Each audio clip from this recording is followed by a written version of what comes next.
Supremo Mayawati ने अब केंद्र की राजनीति की तरफ अपने कदम बढ़ाने शुरू कर दिए हैं, जो कि कांग्रेस और भारतीय जनता पार्टी के लिए खतरे की घंटी सी बज गई है।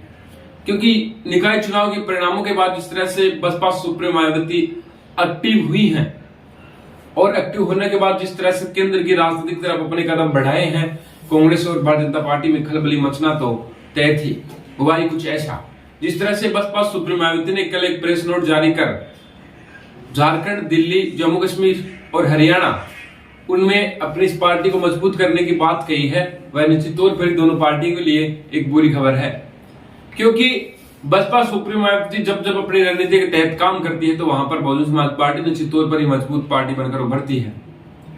साथ ही बसपा सुप्रीमो मायावती ने SC, ST और OBC के साथ रिजर्वेशन में जिस तरह से खिलवाड़ हो रहा है उसको लेकर भी सरकार पर सवाल उठाए हैं। साथ ही मायावती ने कहा है कि जो बैकलॉग कई वर्षों से खाली पड़ा है उनको भी SC, ST और OBC की सीटों से भरा जाए। साथ ही आपको बता दें, बसपा सुप्रीमो मायावती ने जो पार्टी के पदाधिकारी हैं उनको नसीहत दी है कि जो खास तौर से युवा वर्ग है उनको बहुजन समाज पार्टी में शामिल कर मजबूत बनाए, क्योंकि युवा वर्ग ही पार्टी को मजबूत बनाते हैं और जो अन्य पार्टियों की सत्ता की जड़ें हैं उन्हें हिलाने का मादा रखते हैं। साथ ही बसपा सुप्रीमो मायावती ने केंद्र सरकार की जो योजनाओं के साथ जो प्रसार करके जिस तरह से पैसे बर्बाद किए जा रहे हैं उसको लेकर भी बसपा सुप्रीमो मायावती ने केंद्र सरकार पर सवाल या निशान खड़ा किया है।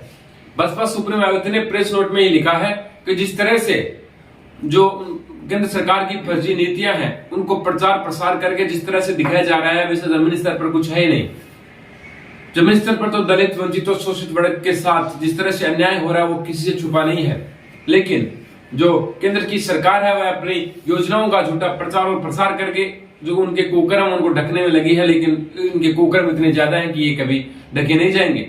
क्योंकि इनके राज में हमेशा से ही दलित, वंचित और पीड़ित वर्ग का शोषण होता आ रहा है और ये लगातार चल रहा है। ये पार्टियां कभी भी दलित और वंचित वर्ग की जैसी नहीं होती।